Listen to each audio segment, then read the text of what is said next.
کسی مہینے کے ساتھ، دن کے ساتھ، کسی سال کے ساتھ آپ کے ذکر خاص نہیں ہے۔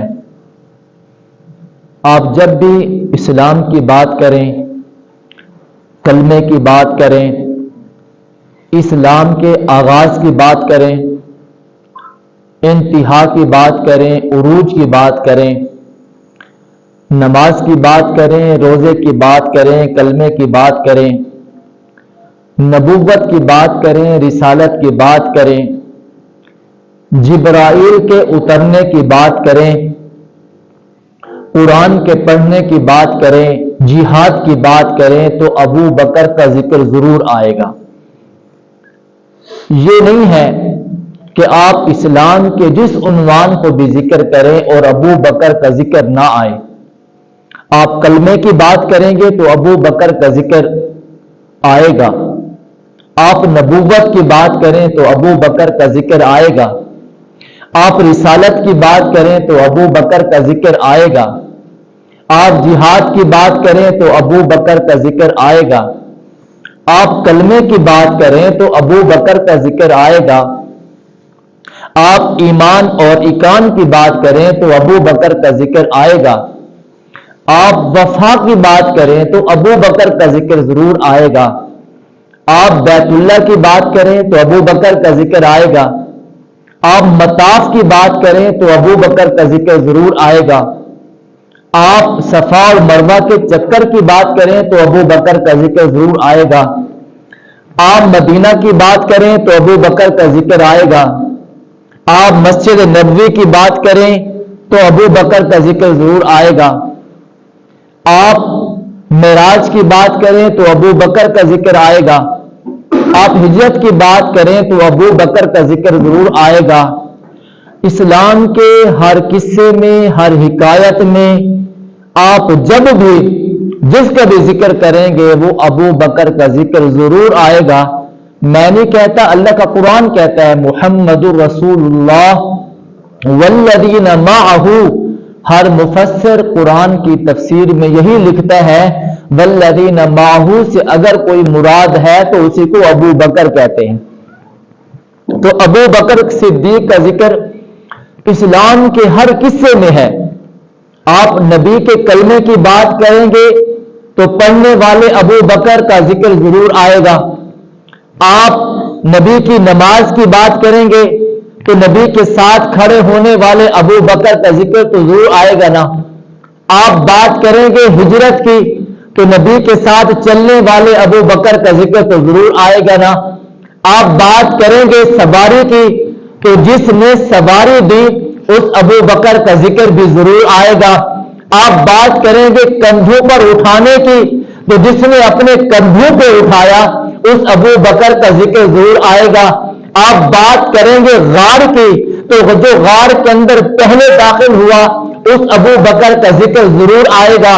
آپ بات کریں گے سانپ کے ڈسنے کی تو جسے ڈسا اس ابو بکر کا ذکر ضرور آئے گا۔ آپ بات کریں گے نبی کے لعاب دہن کی تو جس کی ایڑی پہ لگا اس ابو بکر کا ذکر ضرور آئے گا۔ آپ بات کریں گے مدینہ میں جانے کی تو جو ساتھ نبی کے چلا اس ابو بکر کا ذکر تو ضرور آئے گا نا۔ آپ مسجد نبوی کی بات کریں گے تو جس نے مسجد نبوی کی زمین کو خریدا ہے اس ابو بکر کا ذکر تو ضرور آئے گا نا۔ آپ بات کریں گے معراج کی، معراج پر جانے کی تو جس نے سب سے پہلے معراج کی تصدیق کی ہے اس ابو بکر کا ذکر تو ضرور آئے گا نا۔ آپ بات کریں گے مزار کی، حضور کے بعد سب سے پہلے جانے والے ابو بکر کا ذکر تو ضرور آئے گا نا۔ آپ بات کریں گے محشر کی تو حضور کے بعد سب سے پہلے روزے سے جو اٹھے گا اس ابو بکر کا ذکر تو ضرور آئے گا۔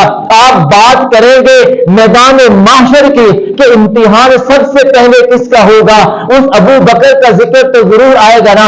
آپ بات کریں گے جنت کی تو حضور کے بعد جو سب سے پہلے جنت میں جائے گا اس ابو بکر کا ذکر تو ضرور آئے گا۔ اسلام کے ہر قصے میں، اسلام کی ہر حکایت میں، اسلام کے ہر واقعے میں ابو بکر صدیق کا ذکر ضرور ملے گا آپ کو۔ بات اگر آپ امامت کی کریں تو امامت میں بھی ابو بکر کا ذکر آئے گا.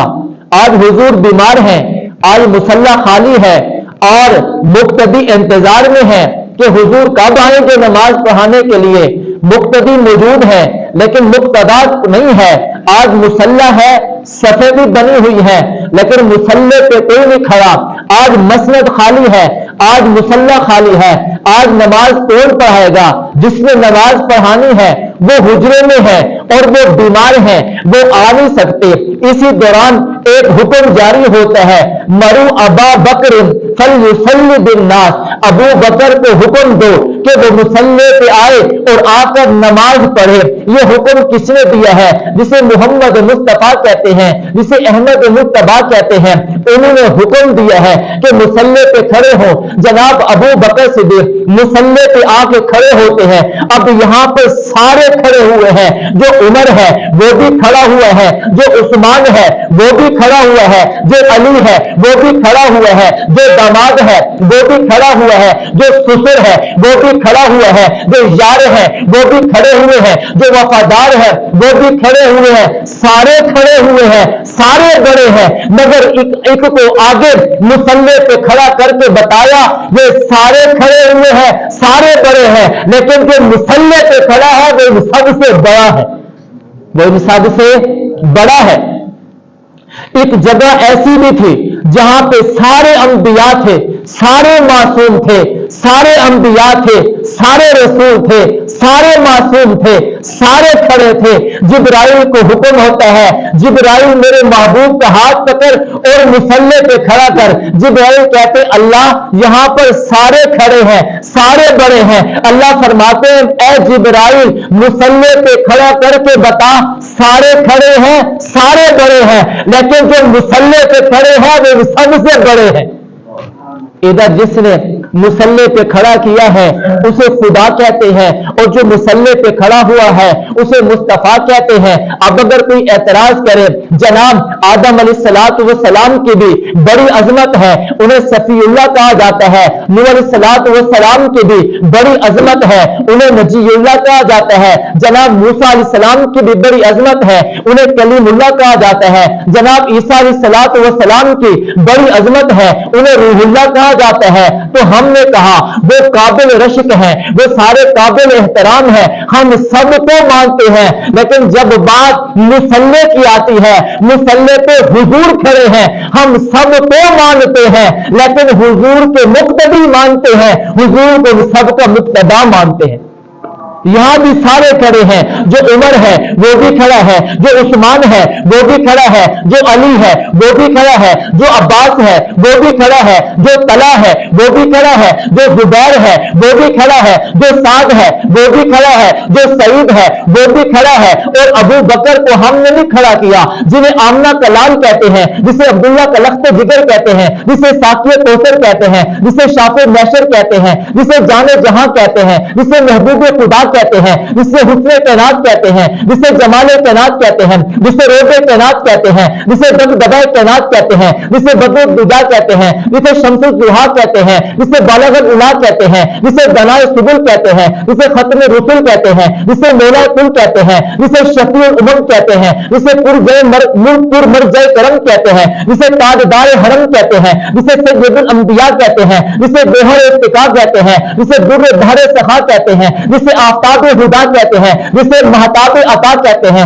جسے سرور بنی آدم کہتے ہیں, جسے روح روان عالم کہتے ہیں, جسے جگر گوش کام کرم کہتے ہیں, جسے سرور بنی آدم کہتے ہیں, جسے امام جماعت انبیاء کہتے ہیں, جسے مقتدائے زمرہ اتقیاء کہتے ہیں, جسے سند انبیاء بالمرسلین کہتے ہیں, جسے حجت حق الیقین کہتے ہیں, جسے حجت حق الیقین کہتے ہیں, جسے آمنہ کا لال کہتے ہیں, جسے عبداللہ کا لخت جگر کہتے ہیں, اس نے مصلی پہ کھڑا کیا ہے. ہم خدا کی بھی مانتے ہیں, مصطفیٰ کی بھی مانتے ہیں, اسی وجہ سے حضور کو سارے انبیاء کا مقتدا مانتے ہیں اور صدیق کو سارے صحابہ کا مقتدا مانتے ہیں. ہم اللہ کی بھی مانتے ہیں اور مصطفیٰ کی بھی مانتے ہیں. جسے اللہ نے کھڑا کیا اسے ہم انبیاء کا امام مانتے ہیں, اور جسے حضور نے مصلی پہ کھڑا کیا اسے صحابہ کا امام مانتے ہیں. اب جب بھی امامت کی بات آئے گی ابو بکر کا ذکر ضرور آئے گا. اور اس سے بڑھ کر میں اور بات کہہ رہا ہوں جب بھی علی کے نکاح کی بات آئے گی ابو بکر کا ذکر ضرور آئے گا. جناب علی حضور کی خدمت میں آئے, یا رسول اللہ میں رخصتی کے لیے آیا ہوں, آپ کی بیٹی کو لینے کے لیے آیا ہوں, یا رسول اللہ میں کسے بلا کر آؤں؟ اللہ کے پاک پیغمبر نے فرمایا علی وہ یار میرے ہوں گے, باراتی تیرے ہوں گے, 6 مہاجر کو بلا, 6 انصار کو بلا.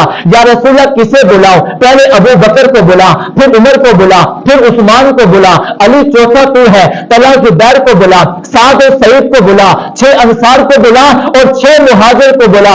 زمانے میں بڑا مشکل ہوتا ہے بیٹے والا کہے یہ بھی میرا ہے, بیٹی والا کہے یہ بھی میرا ہے. ارے ابو بکر تو وہ ہے جسے نبی کہہ رہے ہیں یہ میرا ہے, جسے علی کہہ رہے ہیں یہ میرا ہے. علی بھی کہیں ابو بکر میرا ہے, نبی بھی کہیں ابو بکر میرا ہے. تو میں نے کہا جب بھی نکاح فاطمہ کی بات آئے گی تو ابو بکر کا ذکر ضرور آئے گا, اور جب جنازہ فاطمہ کا ذکر آئے گا تو ابو بکر کا ذکر ضرور آئے گا. سیدہ فاطمہ الزہرا کا جنازہ رکھا ہوا ہے, جناب عمر بھی موجود ہے, جناب عثمان بھی موجود ہے, جناب علی بھی موجود ہے, طلحہ زبیر بھی موجود ہے, صحابہ موجود ہے. لیکن جناب علی المرتضیٰ ابو بکر سے فرماتے ہیں جناب ابو بکر جنازہ آپ پڑھائیں. جناب ابو بکر صدیق فرماتے ہیں جنازہ آپ خود پڑھائیں, آپ پیغمبر کے داماد ہیں, آپ فاطمہ کے شوہر ہیں, جنازہ آپ پڑھائیں. علی المرتضیٰ نے فرمایا جہاں ابو بکر ہو وہاں علی مصلی پہ نہیں کھڑا ہوتا, وہاں علی مصلی پہ نہیں آ سکتا. جسے پیغمبر نے مصلی پہ کھڑا کیا ہو اس نبی کے ہوتے ہوئے کوئی مصلی پہ نہیں آ سکتا. آج ابو بکر کھڑا ہے تو ابو بکر کی موجودگی میں علی نہیں آ سکتا, اور جب علی نہیں آ سکتا تو کوئی بھی مصلی پہ نہیں آ سکتا. میں نے کہا جناب علی المرتضیٰ ابو بکر تو موجود تھے نا, جب بھی فاطمہ کے جنازے کی بات آئے گی ابو بکر کا ذکر تو ضرور آئے گا نا, لیکن آپ نے مصلی پہ کیوں کھڑا کیا, نماز جنازہ کیوں پڑھوائی؟ فرمایا جب بھی فاطمہ کے جنازے کی بات آئے گی ابو بکر کا ذکر ضرور آئے گا.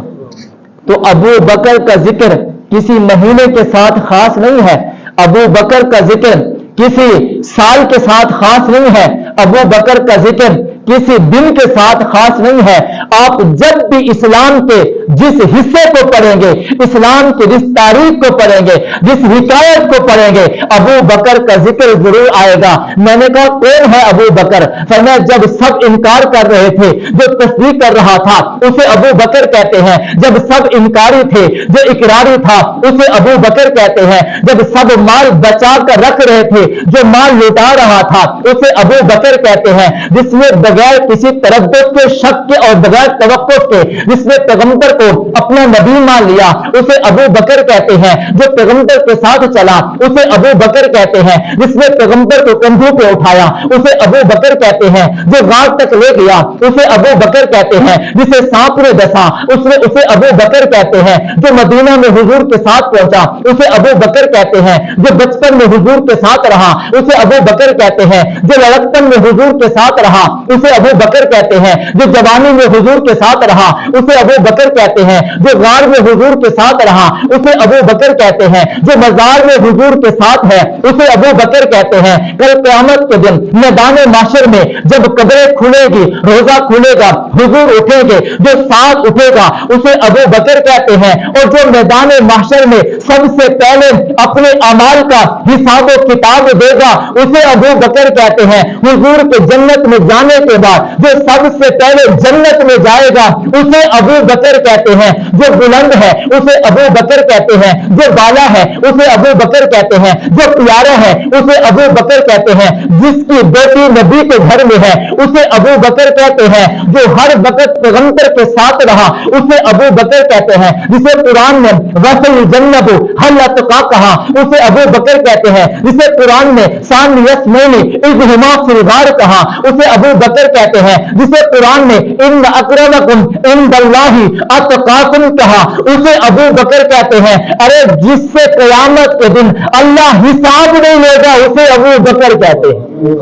تو 22 جمادی ثانی کو ابو بکر کی وفات ہے، جب ابو بکر صدیق کا انتقال ہونے لگا، ابو بکر صدیق نے وصیت فرمائی، لوگوں میرا جنازہ اٹھا کر رسول اللہ کے روضے کے سامنے رکھ دینا اور اعلان کرنا، اے اللہ کے رسول ابو بکر صدیق کا جنازہ آیا ہے، اگر اجازت ہو تو ہم آپ کے پہلو میں دفن کر دیں، اگر اجازت ملے تو رسول اللہ کے پہلو میں دفن کر دینا، اگر اجازت نہ ملے تو جنت البقیع میں مجھے دفن کر دینا۔ وصیت کے مطابق ابو بکر صدیق کا جنازہ اٹھا کر روضے رسول کے سامنے رکھا گیا اور آواز بلند کر دی، یا رسول اللہ اجازت ہو تو ابو بکر کو آپ کے قدموں میں، آپ کے پہلو میں سلا دیں۔ صحابہ لکھتے ہیں تالا بھی ٹوٹ گیا اور دروازہ بھی کھل گیا، اندر سے آواز آئی ہے ادخلوا الحبیب الی الحبیب، ارے حبیب کو حبیب کے ساتھ ملا دو، جس کو پیغمبر کے پہلو میں سلا دیا گیا، قیامت تلک کے لیے اسے ابو بکر کہتے ہیں۔